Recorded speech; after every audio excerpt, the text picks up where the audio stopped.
హరే కృష్ణ, అందరు ఎలా ఉన్నారు? మీలో చాలా మంది అయితే అడుగుతూనే ఉన్నారు మనం 3 మంత్స్ బ్యాక్ నాటుకున్న హైబిస్కస్ కట్టింగ్స్ ఒక అప్డేట్ అని. ఆ కట్టింగ్స్ చాలా బాగా అయితే గ్రో అయ్యాయి. ఈ రోజు నేను వాటిని అయితే ట్రాన్స్ప్లాంట్ చేస్తున్నాను, అందుకే మీకు అప్డేట్ అయితే ఇస్తున్నా.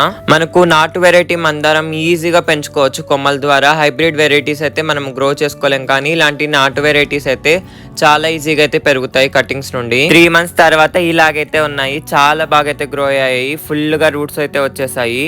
ఇప్పుడిప్పుడే మొగ్గలు కూడా స్టార్ట్ అవుతున్నాయి, అందుకే నేను వాటిని ట్రాన్స్ప్లాంట్ చేస్తున్నాను. మీరు ఈ మందారం మొక్కలకి కనీసం ఒక 5 గంటలు ఎండ వచ్చే ప్లేస్ లో పెట్టుకుంటే చాలా బాగా అయితే పూలు పూస్తాయి. మీరు పెద్ద కేర్ తీసుకోవాల్సిన అవసరం కూడా లేదు.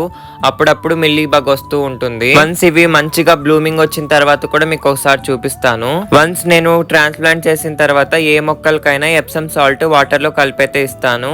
అలా చేయడం వల్ల మొక్కలు ట్రాన్స్ప్లాంటేషన్ షాక్ కి గురి కాకోకుండా ఉంటాయి. మరి ఒక మంచి వీడియోతో మీ ముందుకు వస్తా.